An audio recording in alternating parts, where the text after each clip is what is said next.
Hello, ladies and gentlemen. I'm here at the IDW booth, and I'm intrigued, in awe, and drooling over the Gotham City Under Siege. And Spencer was nice enough to tell us about this game. Nice to meet you. Please explain the beauty of this game to me. Sure. So it's designed by Richard Lanius and Michael Gugliano. Lanius has a long history of doing threat management games like Elder Signs, and that's just kind of an evolution of that. So you have a city block built out with multiple 3D buildings, and these have a play mechanic associated with them, but the general mechanics of the game is that each act, which there are 4 acts, each act is a different episode or kind of story arc from the first season of the show. You flip over one of these act cards that's going to give you some setup information for the act depending on the number of players, and these are actually randomized. So some of these cards are actually built to where they're dealing out more henchmen or they're dealing out less henchmen, but they're dealing out more story cards. So they kind of change each time you play. So at the beginning of the act, you set everything up based on the act card you're given.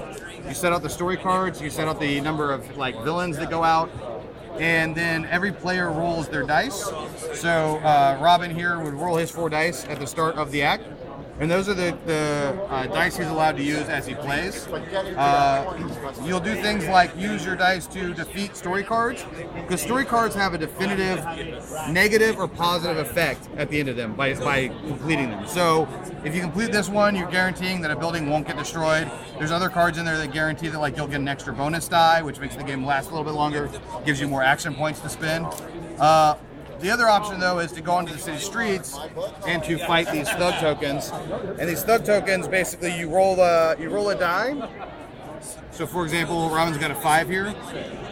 With this 5, he can defeat these 3 1s and one of these 2s, because you're basically doing an even exchange of numbers. You also have special abilities on your card that you can use. So, if he were to put a 2 on this, get to that 2 real quick. Okay, if he puts a 2 here, it's going to be a 2 plus 5, and he's going to do a few extra bonus moves. So there's a standard use this to attack, but there's also a use this to do a special move.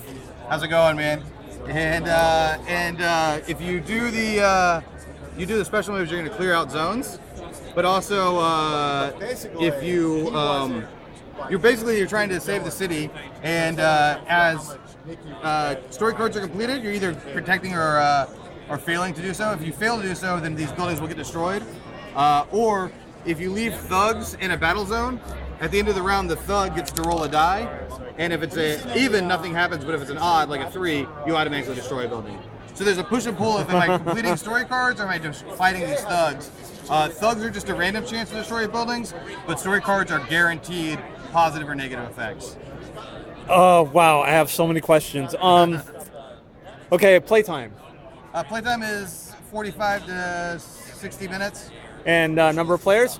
1 to 5. Retail? It's gonna be $50. Okay, now that that's out of the way, being a huge fan of what's going on here and of Batman, I was wondering, you didn't mention it, are there any plans, or maybe it's already built into the game, where you could have a villain trying to destroy the city and heroes trying to, Playing as the villains is an idea we really like, and we have something in the works, but it's not for this game. Oh! Wow. Any possibilities of expansions then? Yeah, for sure, because this basically follows all of Season 1, so we could do updates for Season 2, Season 3. Okay, that's incredible. And it's not out till August, huh? Yeah, August, September. Man, thank you so much. I'm really excited about this. I can't wait to see more of it. Great, awesome. Thanks, man. Thanks a lot. Have a great con. You too.